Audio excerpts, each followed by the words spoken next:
Those are the headlines and our key focus. U.S. Secretary of State Marco Rubio has stated that only Qatar will be able to mediate on the conflict in Gaza.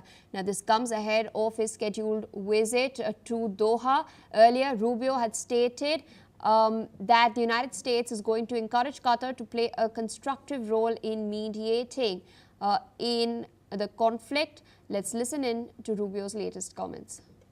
Well, we're going to ask Qatar to continue to do what they've done and that we appreciate very much, and that is play a constructive role in trying to bring this to an end.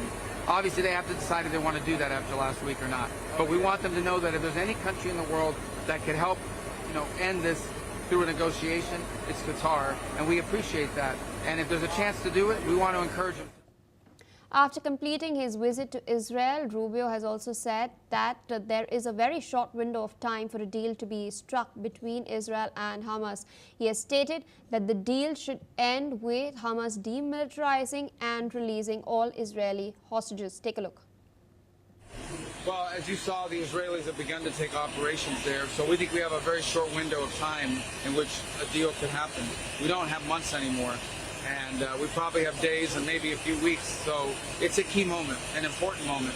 And again, our preference, our number one choice is that this ends through a negotiated settlement where Hamas says we're going to demilitarize, we're no longer going to pose a threat, we're going to disband, we're going to release every single hostage. Finally, none of this.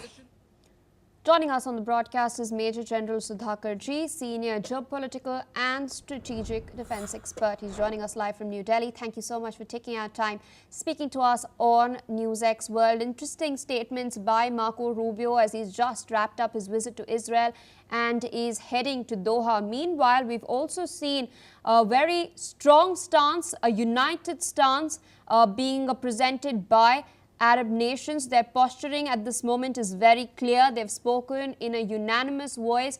What's interesting is that they've also called on the United States, and they're expecting the US to use the fact that it's a strategic partner to these Gulf nations as leverage with Israel. Do you think the United States is doing just that at the moment? And we've also seen calls for actions to be taken on the diplomatic, economic and legal front as far as ties between Gulf nations and Israel is concerned. So how do you think this will impact the Abraham Accords? Yeah, good morning. Thank you for getting me to your morning show. In your question, you have made very pertinent and important more than one issue, but let me tackle them the way I have understood. First and foremost thing, at least there is somebody in the world who's making a sincere attempt to bring these mindless conflicts to an end. Whether it is happening or not, it's another issue. And that somebody is none other than Donald Trump. No matter how much we glorify his idiosyncrasies and way of his governance, but the fact is that he is one person who's pushing it. But is it going in the right direction? The answer is no. Why is it not going in the right direction? Because there was a ceasefire, but that ceasefire has not held out. Why has it been broken? It has been broken because of insecurity of Israel. Israel feels insecure until unless it decimates the entire Hamas. When you talk about Hamas, Hamas is not essentially the people. You more the Hamas people you kill, more number of people that keep coming back. They have killed almost close to 60,000. I am given to understand by very reliable and substantive sources. There are almost to the tune of 38 or 40,000 who have joined it. That is the kind of second thing, the infrastructure. The tunnel is more than 500 kilometers long, out of which they have destroyed just about 40%, I'm told, 30 to 40%. The remaining 60 to 70% is still yet to be addressed. And these tunnels, mind you, Pia, they are almost about 30 meters to 200 meters under the earth. So how do they get closer to these tunnels is another big challenge. The third and most important thing is that you may destroy the Palestinians or the Hamas, but can you destroy the ideology? You cannot. The war like stored the funding which is taking place. I don't know where the money is coming from, but there are sources.